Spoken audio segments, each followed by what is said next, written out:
उधर से वो पानी mic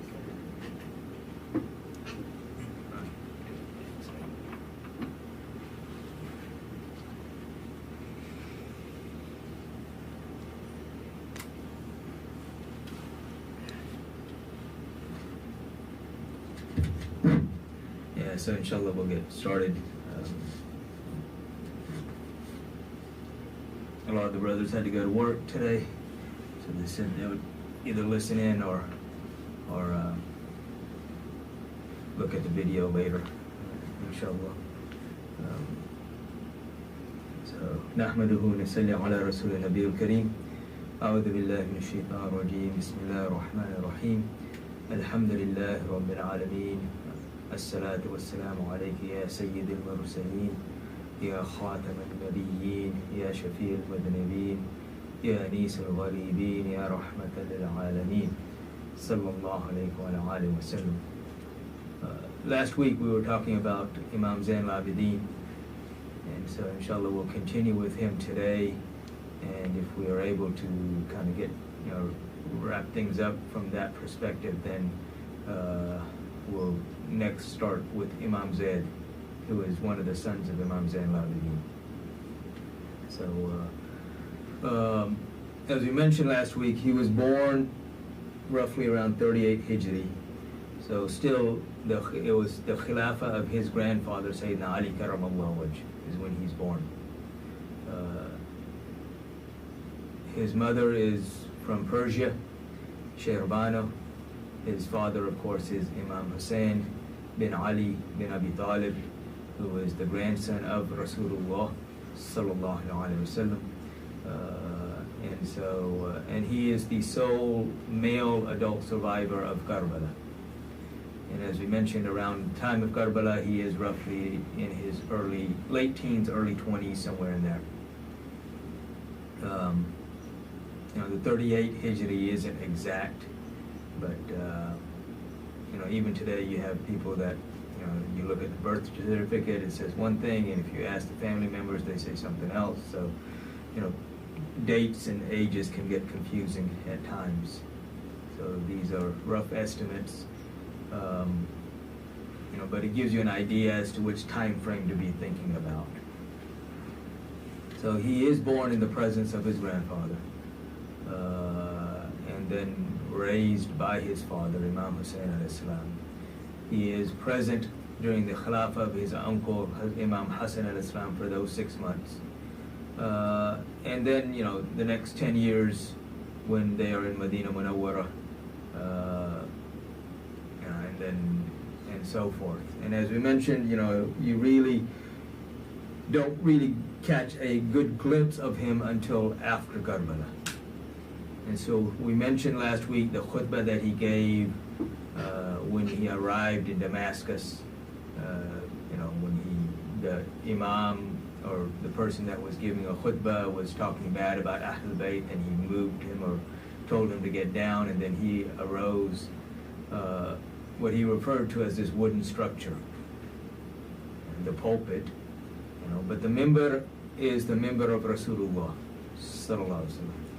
Anyone talking out of line is not talking from a minbar, because anyone who's talking from a true minbar is talking in accordance with the message of Rasulullah sallallahu alaihi wasallam.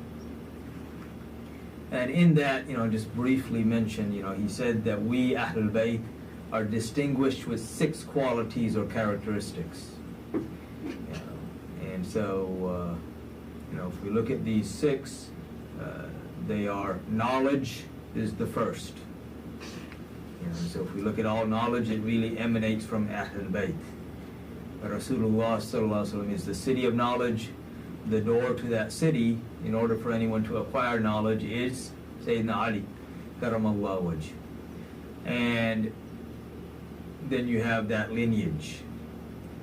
And we're going to come back to this point because it's an important point, and especially when we talk about Imam Zayd and even about the others. So when you look at this, knowledge is should be the foundation of everything. True knowledge. And true knowledge of course, is not knowledge unless it is immersed in the love of Allah and His Messenger, sallallahu alaihi wasallam. Because that love is what gives you, is why Allah subhanahu wa ta'ala gives you this knowledge. This is also, one of the criteria for a wali Allah, or for the awliya, or the friends of Allah. Our Shaykh used to say, you don't want an ignorant friend, so why do you think Allah subhanahu wa ta'ala is going to keep ignorance as His friends? Either they have the knowledge before wilaya or friendship is given to them, or they are given the knowledge along with the wilaya or the friendship. They may do something Allah subhanahu wa ta'ala likes or loves, and even though they don't have a lot of knowledge at that point, when they are given the wilaya, they are given that knowledge as well. And so again, this is one of the characteristics of Ahlul Bayt that they are distinguished with, is knowledge. The second thing he mentioned was forbearance, or hilm. And forbearance, it includes patience within it. And Allah subhanahu wa ta'ala, of course, in the Quran, He says, وَبَشِّرِ الصَّابِرِينَ. He also said, إِنَّ اللَّهَ مَعَ الصَّابِرِينَ. So He talks about those who are patient. Patient and forbearance go together. These are hand in hand. You can't have one without the other. Patience is not procrastination. It is not indifference. Patience is when you are being oppressed, yet for the pleasure of Allah you forbear all of this oppression for the greater good.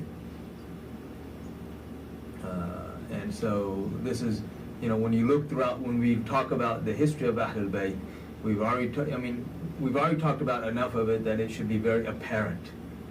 We look at all of the things that happened to Ahlul Bayt with Imam Hassan, Imam Hussein al-Islam, and all of the members of Ahlul Bayt, and we see, one of the things that resonates is their patience and forbearance.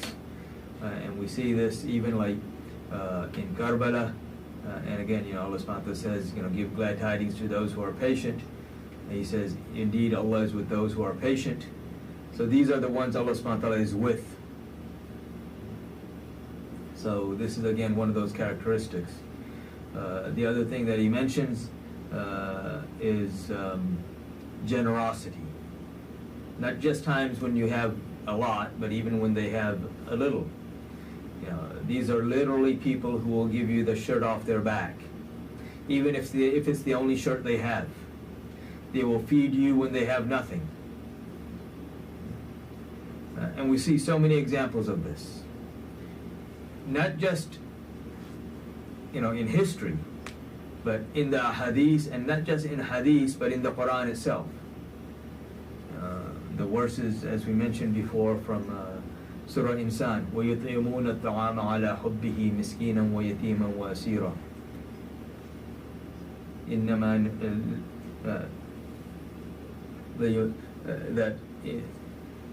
لَيُطْعِمُونَ الطَّعَامَ, that they feed, even when they themselves are in need. The poor, the orphans, and the captives.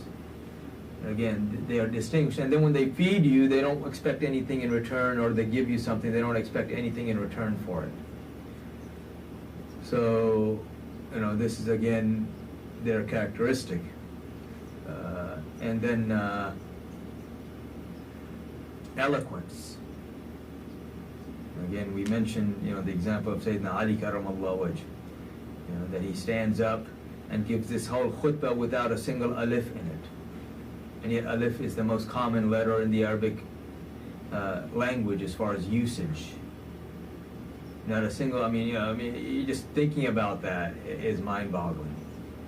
If you know even a little bit of Arabic.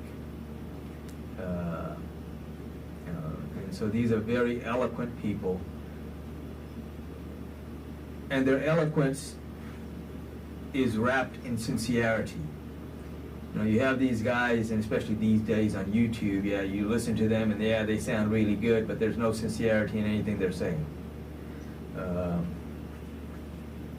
And that is the distinction when we talk about the eloquence of Ahlul Bayt, is they're extremely eloquent, and you want to listen to them, They know what the words mean and how to use the words and how to move people with the words. But again, everything they do is wrapped in sincerity. You know, this is because everything that they do is nothing except the love of Allah and His Messenger, sallallahu alaihi wasallam. And then courage.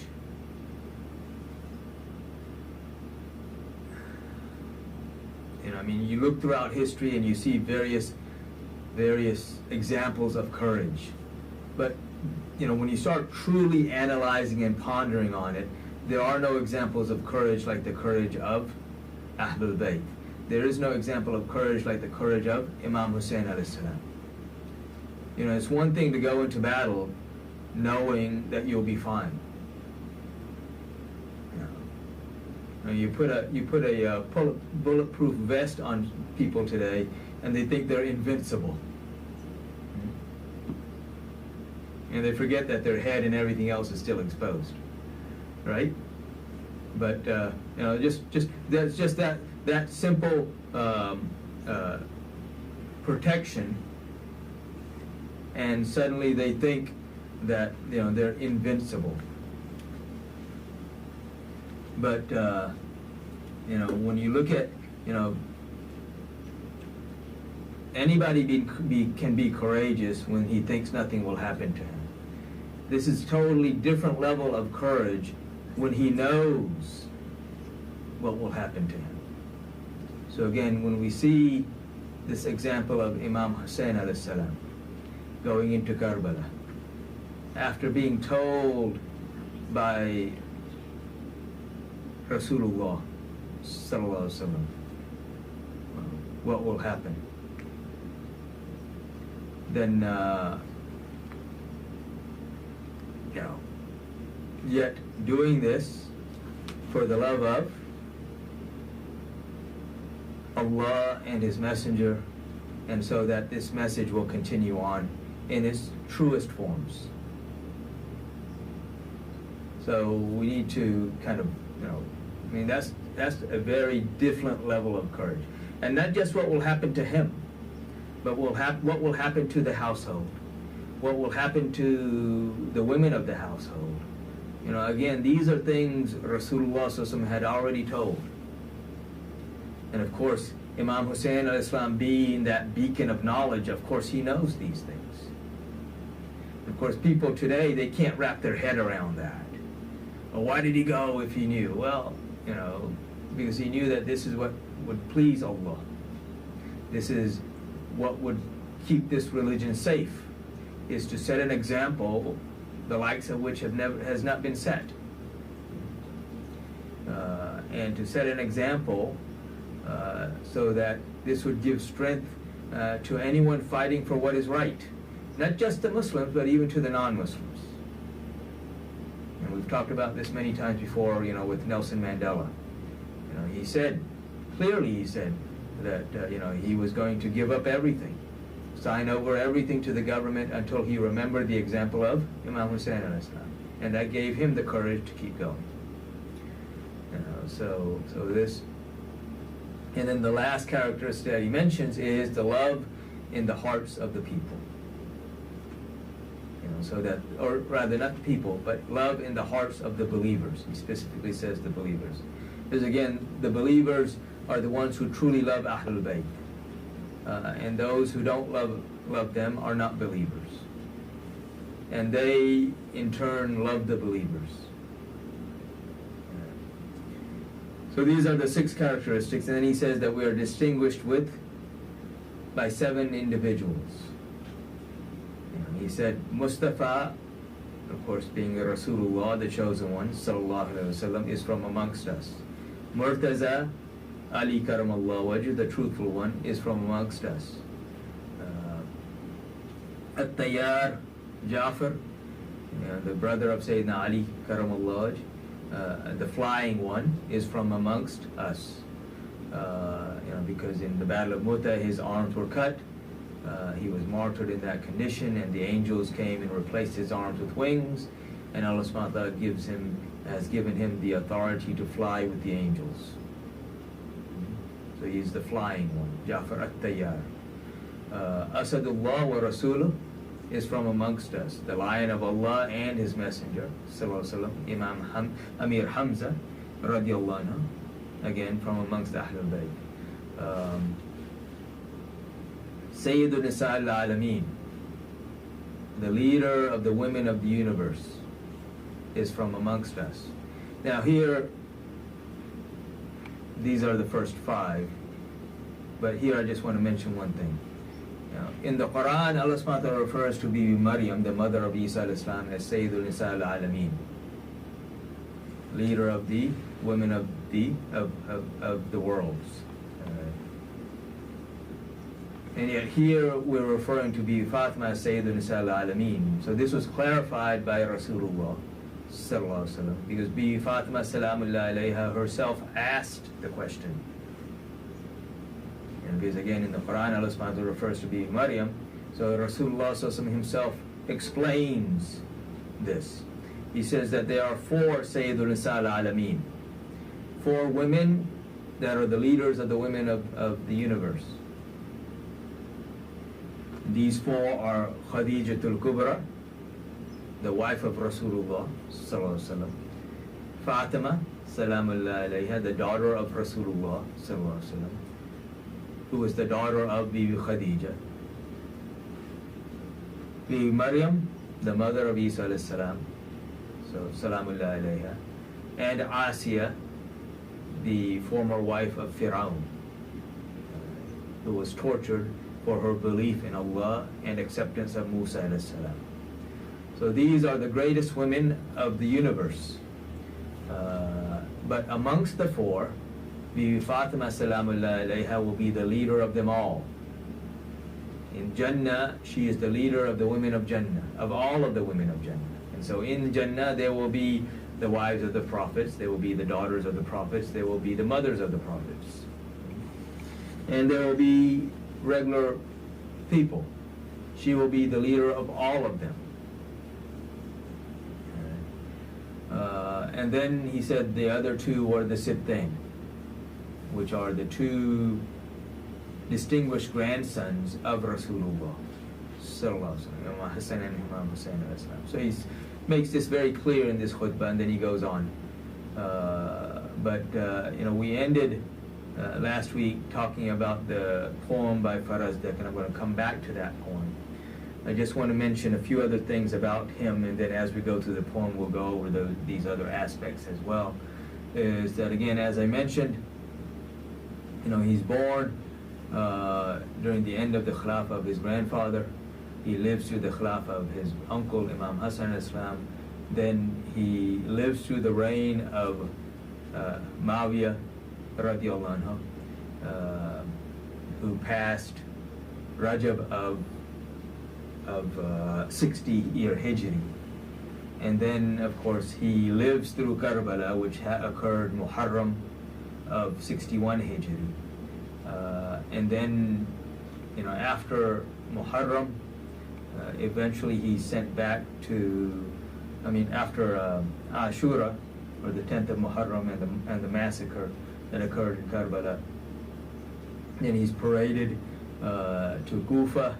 He is kept there for several days, and then eventually paraded to Damascus, where he arrives either toward the end of Safar or the beginning of Rabiul Awwal of the year 61 Hijri. He is kept there, imprisoned there for quite a while, and then brought into the castle and basically under castle arrest for quite a while, and eventually they are released and brought back to Medina Munawwara. And this is when, as we mentioned last week, the uprising in Medina occurs, end of the year 63 Hijri. The uprising in Medina occurs against Yazid, and then the Ayyam al-Hurra, the 3 days.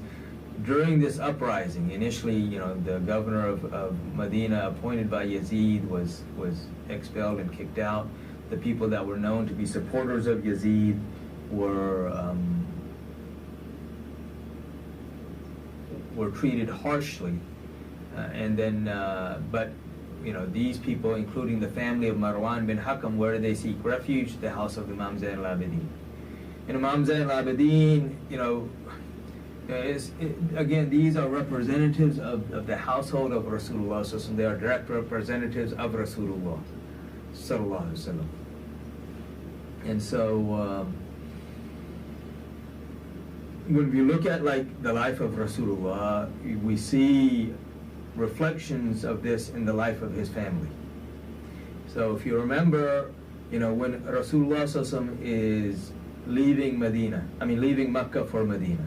So when he's making hijrah, what does he do? He leaves Sayyidina Ali karramallahu wajh behind, who sleeps in his bed that night. But he tells them that I'm leaving you so that you can return the trust that have been given to me. Who gave him all these trust? The Quraysh. The same people that are against him, the same people that want to kill him.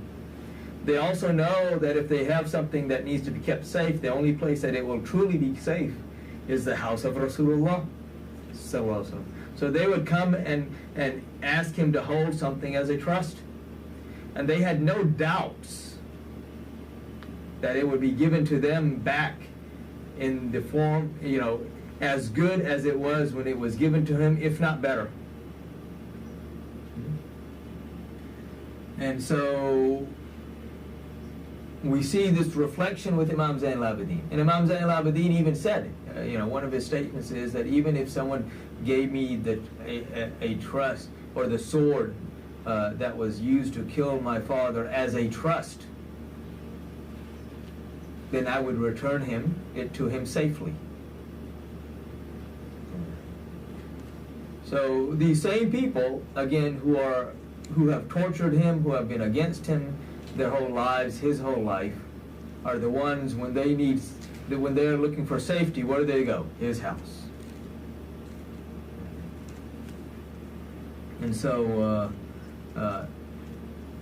so then during that period, eventually you have the Ayyam al-Hurra. He is not attacked during this, other than, and then you have, after Ayyam al-Hurra, you have, the siege of Makkah, which is within a few months of Ayyam al-Hurra. Actually, immediately this same army leaves Medina and comes to Makkah, lays siege to Makkah, which goes on for about a month, and then eventually Yazid dies. So Yazid dies, the army is called back, and this is also when Abdullah ibn Zubair becomes the ruler of Hijaz, as well as Iraq, Yemen, and various other parts, so that the kingdom of Banu Umayyah is left to a very small portion of Sham, from which they will eventually regrow. But after Yazid, you have to remember, Yazid dies, his son becomes the king. His son advocates the throne, because he has decency and says, how can I accept this when I saw what my father did to Ahlul Bayt, Muawiyah II. So he advocates the throne. There is a civil war within Banu Umayyah. Marwan bin Hakam eventually takes over the rule. He dies after 9 months of becoming the king. And then his son Abdul Malik bin Marwan becomes the king, who will reign for about 20 years. But the thing to remember about Abdul Malik is that Abdul Malik, in his initial part of the rule, when he becomes the king, he's only controlling a small portion of the empire. The rest of the empire is controlled by Abdullah ibn Zubair. You read in the books where they say that that Imam Zainul Abedeen was indifferent to Abdullah ibn Zubair, and Abdullah ibn Zubair was indifferent to Imam Zainul Abedeen, which kind of paints a little skewed picture. Imam Zainul Abedeen, knowing what's coming, and when you look at the alliance that was formed in order for Abdullah ibn Zubair to gain control over the lands that he did, this is a very tenuous alliance. Because within this alliance you have Mukhtar al-Thaqafi, who is leading what they call the Aliyad or Alawi coalition, and he wants to make Muhammad ibn Hanafiya the king or the Khalifa, who is one of the sons of Sayyidina Ali radiallahu anhu. Then you also have various groups of Khawarij that have joined this alliance, and the only thing that these people have in common is their hatred for Banu Umayyah. So this is not an alliance based off of the love of Allah and His Messenger, sallallahu alaihi wasallam. Abdullah ibn Zubair, of course, is doing what he's doing for the right reasons, but all these other groups that have joined him in this alliance are not. And Imam Zainul Abedeen understands this point.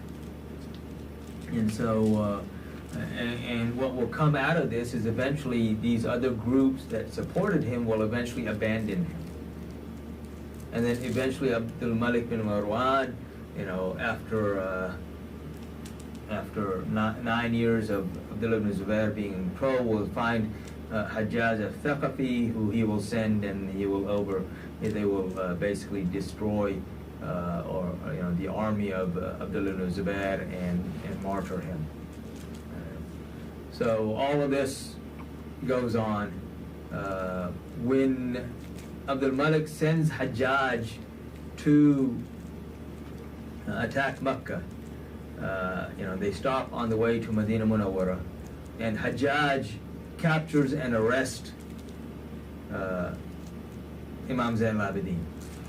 And when Abdul Malik finds out about this, he tells him to release him, because he says that nothing good has come to any of his family members that went against or that abused Ahlul Bayt.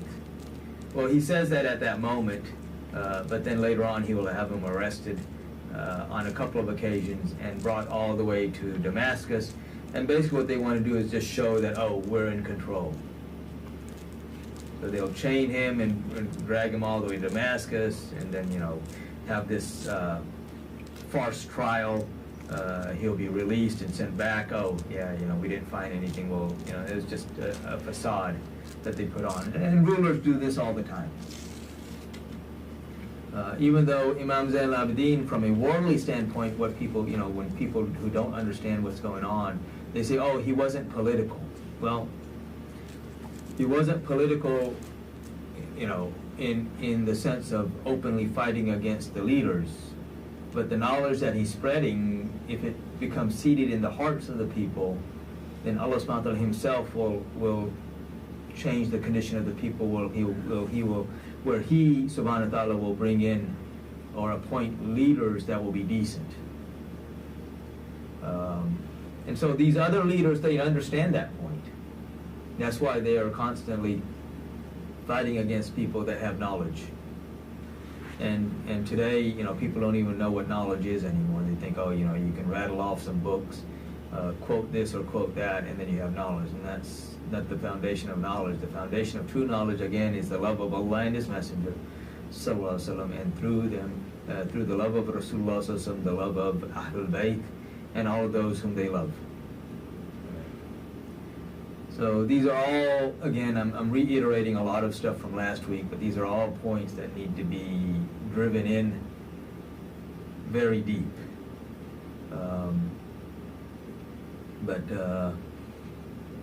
So he gets arrested various times. So this isn't just a one-time occurrence. And as we talked about before, one time when he goes up, there was a scholar, Imam Zuhri. Imam Zuhri is a very decent man, very knowledgeable man. He loves Ahlul Bayt, but he accepts this position in the court of Banu Umayyah, and his reasoning is that he wants to be a voice of reasoning amongst all this other nonsense. And so, whenever Banu Umayyah or Abdul Malik is trying to make plans against Ahlul Bayt, he is the reasoning voice to try to kind of redirect what Abdul Malik is trying to do. So he comes to visit Imam Zainul Abedeen. We've talked about this before once, or actually a few times. Imam Zainul Abedeen is in shackles. Both his arms and his hands and his legs are shackled.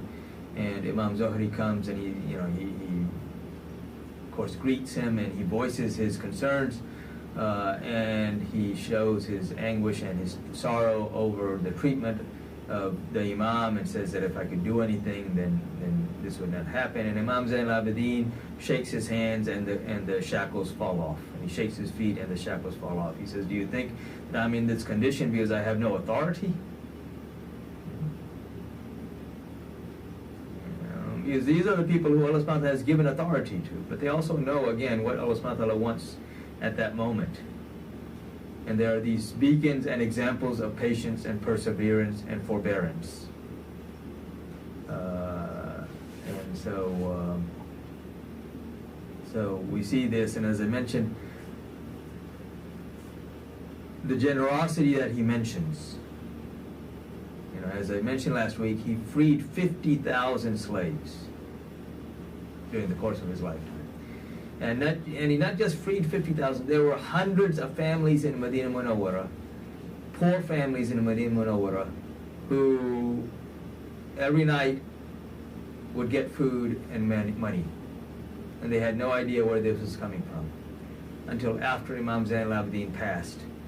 And then suddenly it stopped because they realized that he was going around at night distributing things secretly. But again, they don't even want to thank you. They don't even want an acknowledgement that they've done anything good. And this is, you know, to the extent that they do people a favor and forget about it themselves. They should do it for the pleasure of Allah and His Messenger. So this is, again, you know, we see this characteristics in Ahlul Bayt, and when we're talking about Ahlul Bayt, you know, of course, one of the prime examples is, again, Imam Zainul Abedeen. So when you see people who don't have these characteristics, who claim to be from that household, you know, you really have to question things. Because again, the ones who there's no doubt are from this household are saying that these are characteristics that Allah subhanahu wa ta'ala has given to this household. Okay. So I want to go back over the poem from Farazdak and kind of go over parts of it. Before I do that, are there any questions on anything so far? Again, this is a lot of reiteration from last week.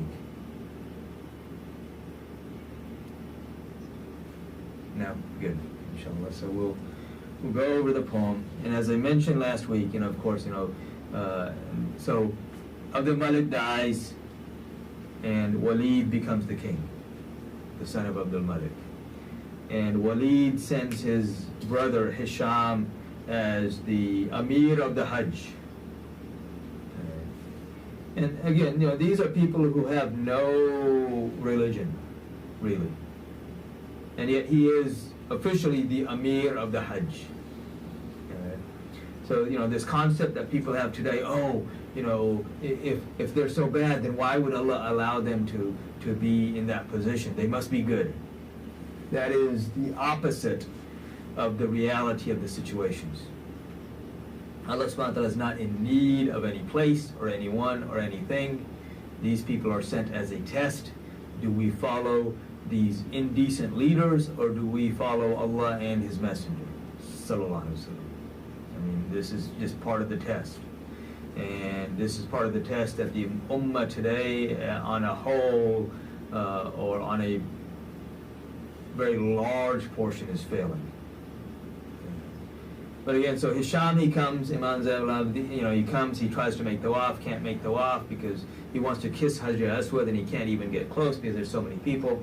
So he sets up a stage, his people set up a stage for him. He sits on the stage with all of this entourage, these cronies of his, looking at the people making tawaf and looking at the Kaaba, and then Imam Zainul Abedeen comes, and as when they see him. And when Imam Zainul Abedeen comes, he doesn't come with an entourage. He doesn't come with any arrogance or any show or standing tall or anything. He comes by himself, gaze lowered, with humility, and he walks towards the Hajar Aswad. And as people see him, they part ways. or they rather make it, like the parting of the sea for Musa al-Islam, the people part for Imam Zainul Abedeen. He comes, he kisses the Hajar Aswad, and he starts the tawaf. And there are those amongst the entourage of Hisham who don't know him. Hisham, he knows him. And so, there are those from amongst the entourage who ask Hisham, who is this man? Who the people have done like this for? And you're the crown prince, and we didn't get anything. No protocol for us.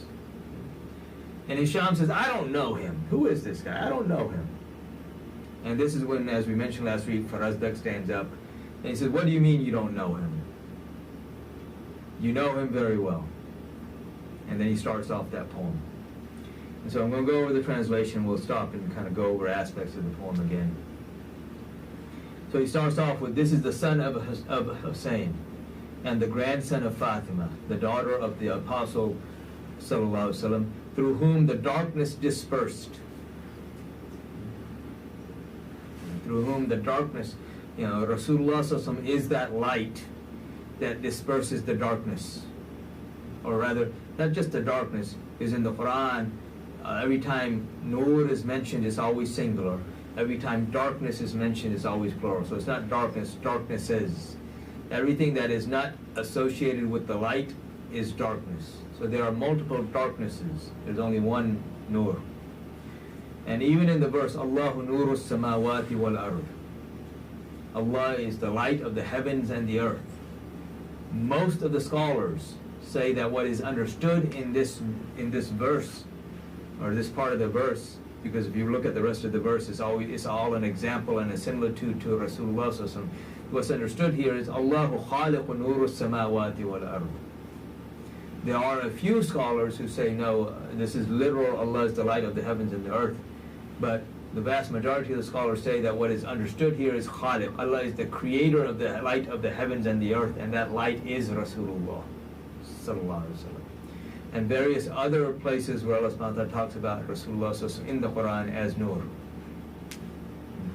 قَدْ جَاءَكُمْ نُورٌ وَكِتَابٌ مُبِينٌ. There has come to you this manifest light, or this evident light, Nur, and this manifest book. And I'm not going to go to, but again, this is that apostle through whom Allah subhanahu wa ta'ala dispersed all of these darknesses. This is the son of that, the grandson of that apostle. This is he whose ability the valley of Mecca recognizes. The floor, every place he walks knows him.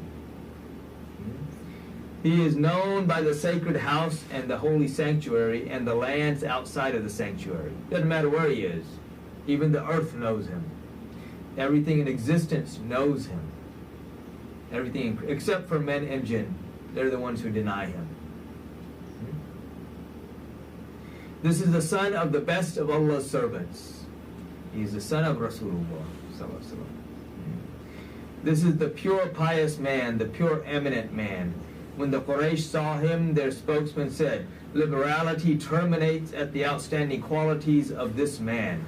Liberality here means, he is liberal in his generosity.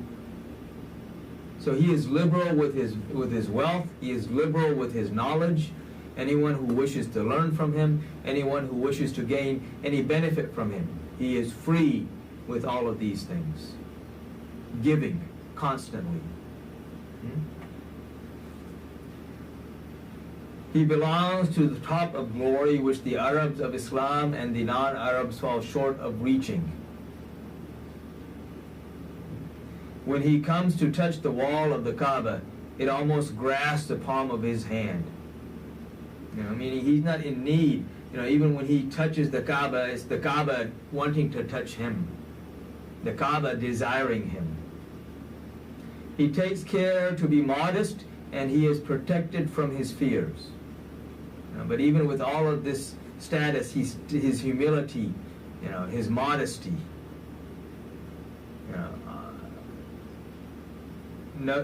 these are things that none of us can reach. They know no bounds. He only speaks when he smiles. This is one of the characteristics of Rasulullah sallallahu alaihi wasallam. There is a cane in his hand, its smell is fragrant from the hand of the most wonderful who is proud. So, his cane that he walks with has this fragrant sense or smell. But it gains this smell because it's touched by his blessed hand. So many examples of Rasulullah sallallahu alaihi wasallam. The companions would collect his perspiration, his sweat, and add it to their ithr. It would make their ithr or their perfume smell even better. When somebody wanted to find him, they didn't need to look, they just followed their nose. And just that fragrant smell of Rasulullah sallallahu alaihi wasallam would take them to him. So many examples of ones that he touched and that fragrance lasting through generations. So again, Imam Zainul Abedeen is created from that blood. He is an extension of Rasulullah sallallahu alaihi wasallam. The prophets yielded to his grandfather's favor, Sayyidul Anbiya, Rasulullah sallallahu alaihi wasallam. The nations yielded to the favor of his community. The best of nations is who? The ummah of Rasulullah sallallahu alaihi wasallam. Why? Because of our connection to Rasulullah sallallahu alaihi wasallam. The light of guidance emanates from the light of his forehead. He is like the sun whose shining disperses darkness. His family tree belongs to the apostle of Allah sallallahu alaihi wasallam. His elements, its nature, and its qualities are good. This is the son of Fatima. If you do not recognize him, his grandfather is the seal of prophets. Allah honored and favored him with antiquity. Your words, who is this? Do not harm him. Because Hisham is not saying this because he didn't know who it was. He knew who he was. Hisham is saying this to belittle him. He says, it doesn't matter what you say. All the Arabs and non-Arabs recognize him whom you deny. Both his hands are relief. He is, like rain, like nourishing rain from his hands to this ummah. Their advantage has prevailed. The hands are just. Non-existence does not befall them. He is the carrier of the burdens of the people when they are oppressed. And we will see this. They are patient for their own oppression, and they are active against the oppression of others.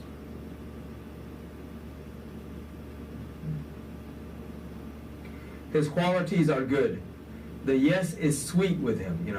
When he says yes to something, it's very pleasant. He does not break a promise. His soul is blessed. His courtyard is wide. He is intelligent when he decides. He is from the people whose love is religion, meaning Ahlul Bayt. To love them is Iman. Whose hate is unbelief.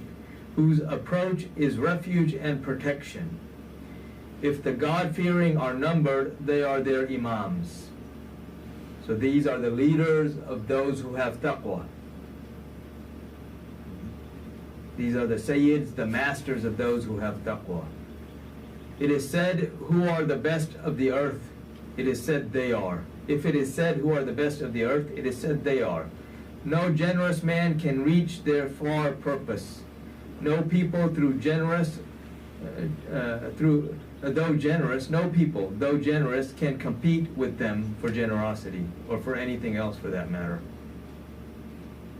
They are rain when a crisis happens. They are the lion when fears become intense. Poverty does not decrease the relief from their hands. Again, even in times of need. That is the same whether they are rich or poor. Misfortune and tribulation are driven away through their love. Kindness and the blessings are regained through it. In every affair, their praise is after the praise of Allah. Their speech is ended by it. You know, when we start any khutbah, you know, what do? We praise Allah subhanahu wa ta'ala, then we praise Rasulullah, then we praise the household.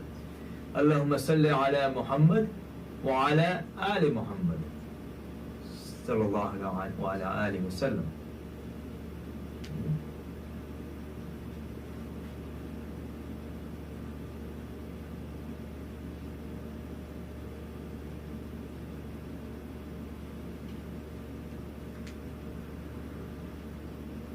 They are the rain when a crisis happens. They are the lions when fear becomes intense. Poverty does not decrease the relief from their hands. That is the same whether they are rich or poor. Misfortune and tribulations are driven away through their love. Misfortune and tribulations are driven away through their love. Again, just remembering Imam Hussein al-Islam, remembering Imam Zainul Abedeen, make all of these difficulties and tribulations so easy. Kindness and the blessings are regained through it.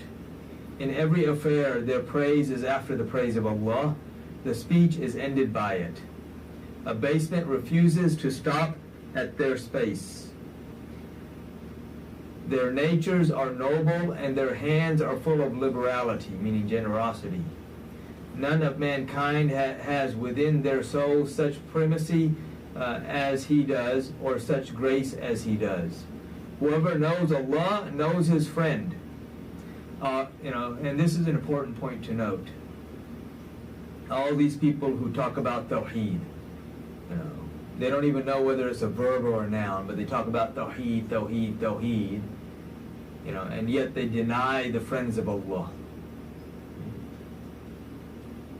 And to claim to know Allah without knowing his friends means you don't know Allah. Your knowing Allah is like shaitan knowing Allah. Shaitan refused to humble himself before anyone other than Allah. These are the same people who are now trying to teach us Tawheed. Our religion came from the house of this man.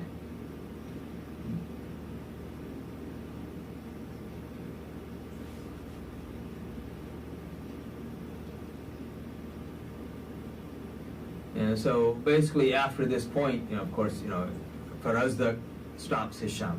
Hisham stops Farazdak from continuing. Otherwise he would have continued the poem. And today there are people who have done PhDs just on this one poem of Farazdak. So Hisham, of course, stops him. And he says, "Oh Farazdak, so much praise for Zainul Abedeen, and not even half of such praise for us, the leaders of Umayyah. You have been receiving annual stipends from the Banu Umayyah, and you have been composing poetry, but you have never sung any praise to this extent for us." And so Farazdak said, "What? Was I singing the praises of the Imam? Who am I? And do I deserve to sing divine praises? Indeed, his praise shines in the very lanterns of the universe. Look at the walls of Baytullah.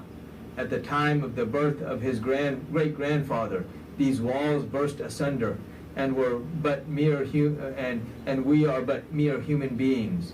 Should our hearts therefore not burn with the love of the Imam, he whose hearts burn not with the love of Ali, Asadullah? Such a heart is like the abode void of light."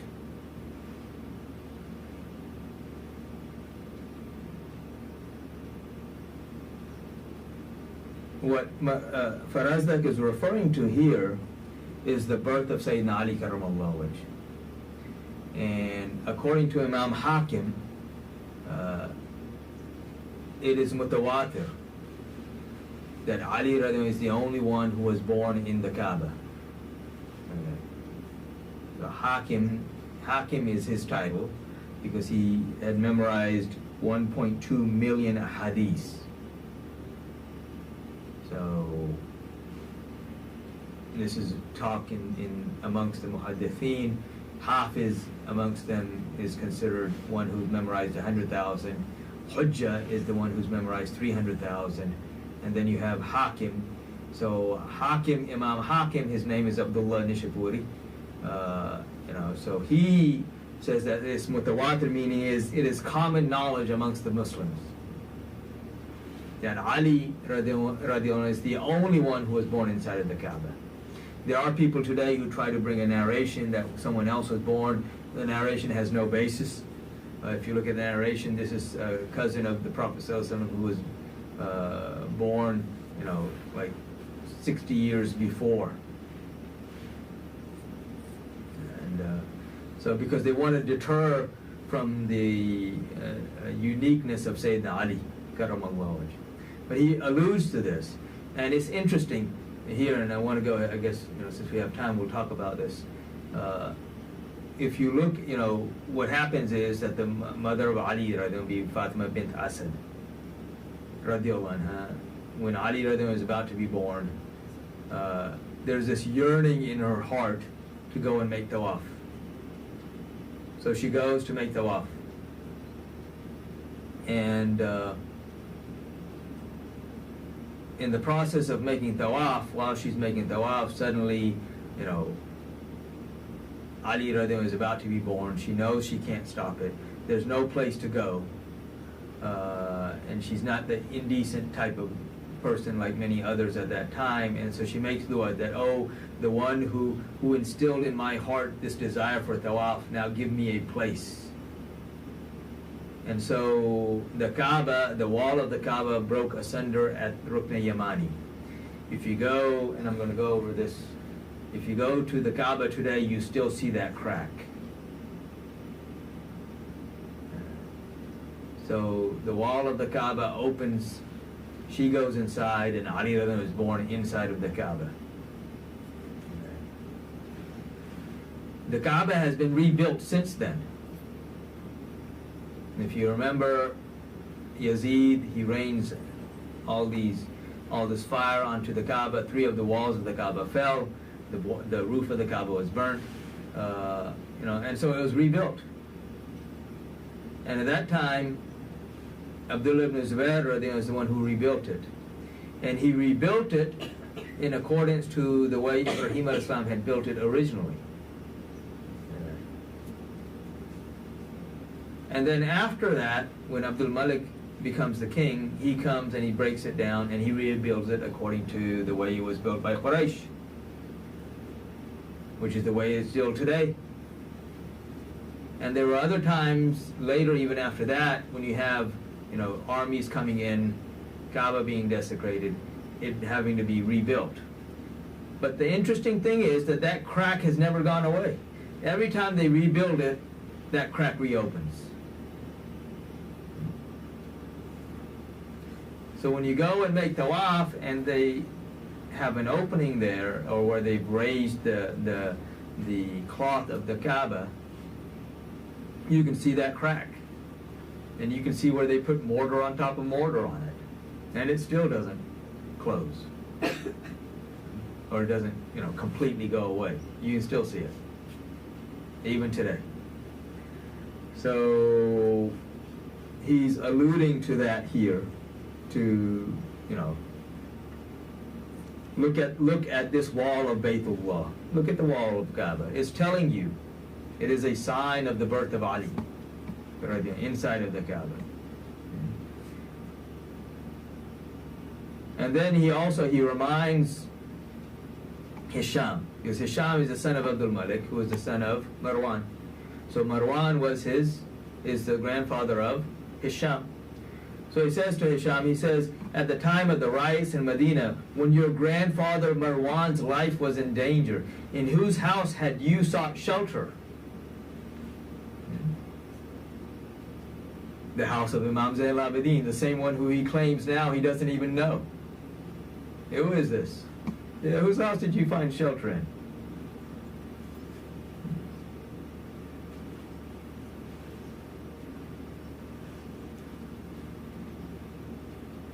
And then he goes on, he says, you were saved when you had shelter under the wing of Imam Zainul Abedeen.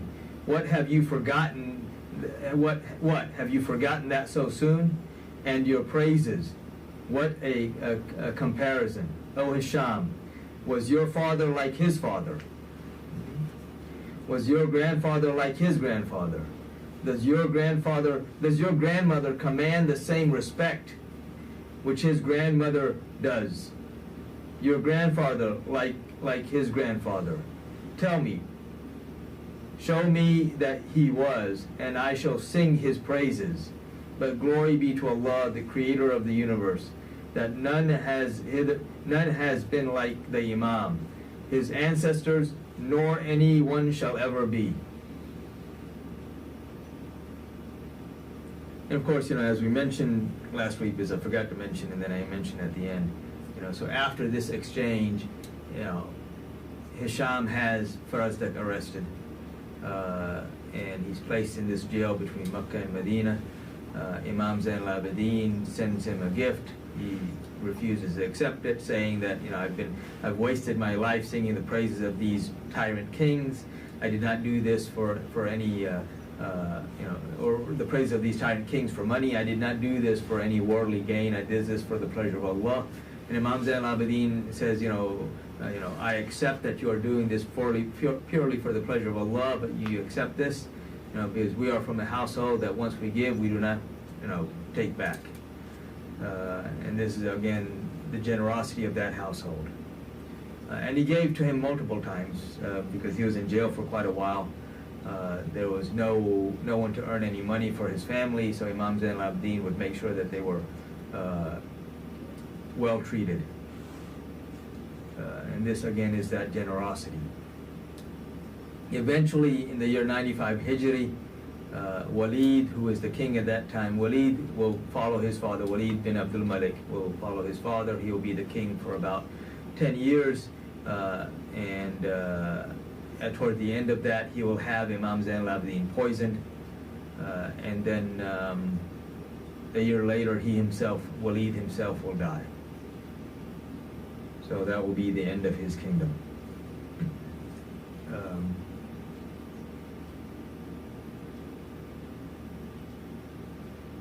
There are many things about him, I'm sure I've overlooked.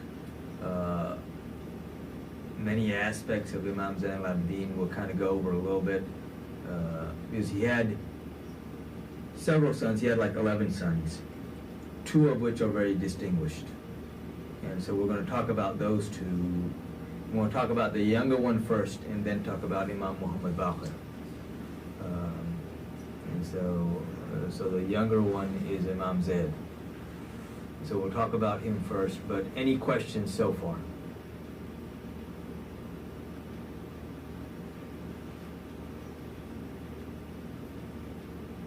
Everyone good? Okay, inshallah. So we'll start talking about Imam Zaid, inshallah. So Imam Zaid was born around 77, 76 Hijri. So he's 6 years older than his nephew, Imam Jafar Sadiq. He's roughly about 20 years younger than his older brother, Imam Muhammad Baqir. Imam Zaid's mother was from Sindh, which is in Pakistan today. So Jaida al-Sindhi was what she was known as. She was a captive, during this time Banu Umayyah had sent armies into Sindh and into northern parts of the subcontinent. She was one of those captives. Mukhtar brought her to Imam Zainul Abedeen and presented her as a gift to Imam Zainul Abedeen, who freed her and then married her. So Jaida al-Sindhi. So Imam Zaid is from that marriage. Again, so Imam Zainul Abedeen at the birth of Imam Zaid is mid-40s. somewhere in there, and actually right around 40-ish years old. So he grows up in the presence of his father, taught by his father, and also the presence of his older brother, and also taught by his older brother, Imam Muhammad Baqir. He is born in Medina Munawwara. He becomes extremely knowledgeable, to the extent that he is praised by multiple scholars, not just the scholars of the Ahlul Bayt, who praise him significantly as far as his knowledge and his actions, but also, even other scholars, Sufyan Thawri, Imam Abu Hanifa, and various other scholars. And Imam Abu Hanifa actually gives him allegiance. So he grows up under this tyrannical rule of Banu Umayyah. He grows up in Medina Munawwara. He is also a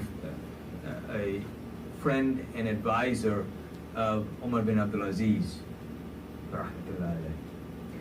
So when we look at the kingdom of Banu Umayyah, Abdul Malik bin Marwan, and then his son Walid. Walid dies, as I said, 96 Hijri. After Walid, his brother, the brother of Walid, the son of Abdul Malik, Suleiman becomes the king. After Suleiman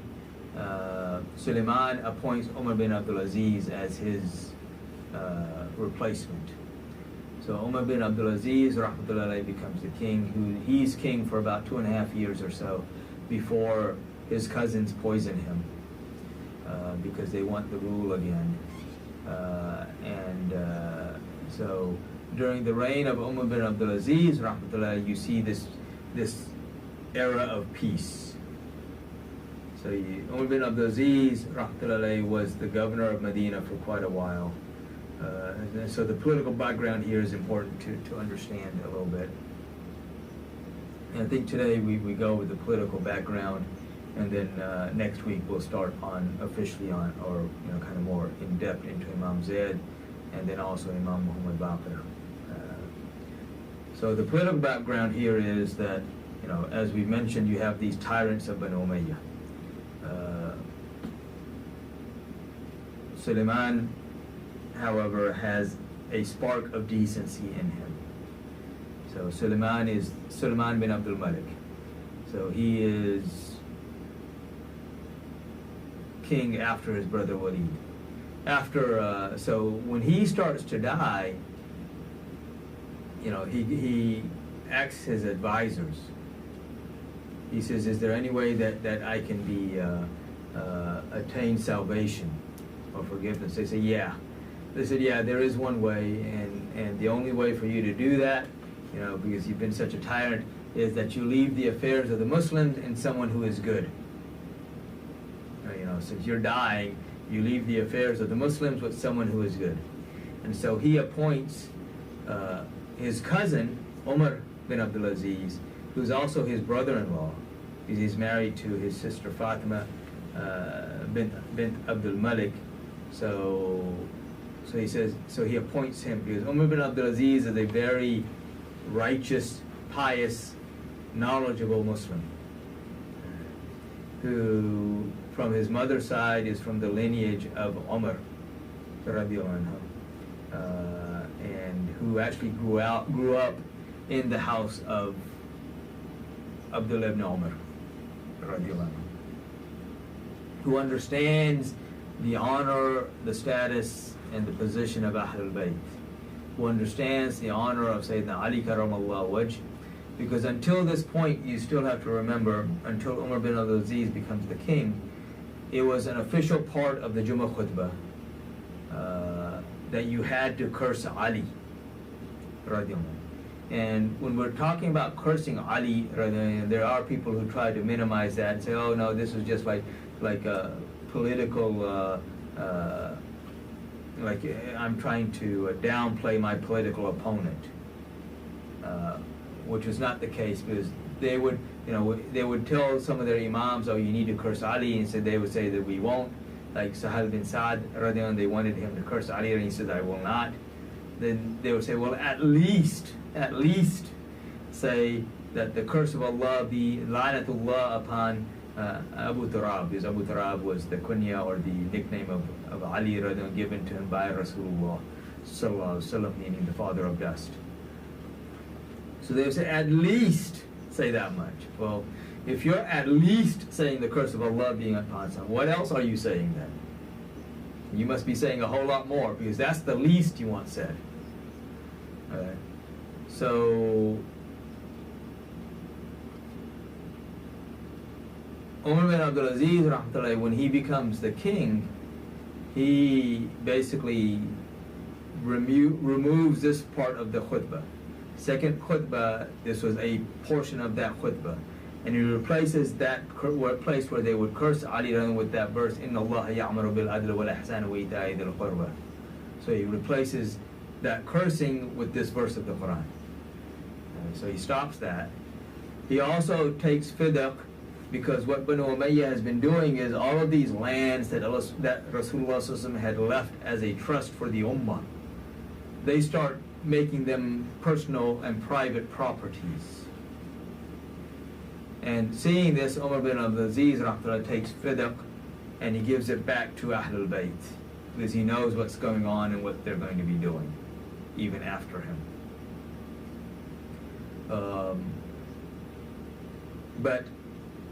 And Umar bin Abdul Aziz at one time was also, before he becomes the king, was the governor of Medina when Walid was the king, when the older brother of Sulaiman was the king. So Walid was the king, and Umar bin Abdul Aziz is appointed as the governor of Medina. He stays governor of Medina for a while until Hajjaj talks to Walid and has him removed. Because Hajjaj, of course, is the great tyrant. He is the governor of Iraq. He punishes and tortures and persecutes all these people in Iraq. And what they would do is they would run away when they would, if they had the opportunity, they would run away from Iraq and come to Medina Munawwara and ask for asylum. And Umar bin Abdul Aziz would give them asylum. And then what they would do, so then what happens is that they, Hajjaj complains to Walid, and Walid removes him. However, while Umar bin Abdul Aziz is the governor of Mecca, he makes a statement. He says that, he says Hajjaj in Iraq, or he says Walid in Sham, Hajjaj in Iraq, and Uthman. Uthman was one of their other cousins who was governor of Egypt, who was also a tyrant. He says Uthman in Egypt, or in Misr. He says the whole world is full of injustice. And so eventually, after Sulaiman, Umar bin Abdul Aziz becomes the king. Again, justice is restored until he is martyred. And this is one thing to remember: when Allah subhanahu wa ta'ala loves somebody, He gives them the gift of martyrdom. And so Umar bin Abdul Aziz is given this gift. He is poisoned by his cousins because they want power back, and as soon as he passes or is martyred, they reattain. His cousins, sons of Abdul Malik, reattain power. But again, Umar Abdul Aziz is an associate with Imam Zaid, and even during the reign of Imam Zaid, when Umar bin Abdul Aziz has to become the king, one of the conditions for him becoming the king is that he has to move to Damascus, because Damascus was the capital. And so Imam Zaid would correspond with him through letters, advising him, and enlightening him on things that are going on, and things about the religion as well. So, as I said, I'm going to stop here today.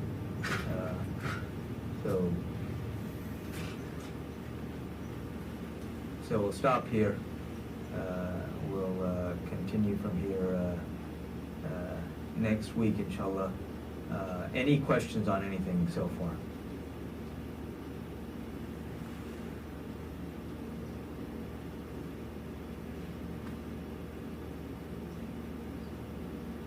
No questions.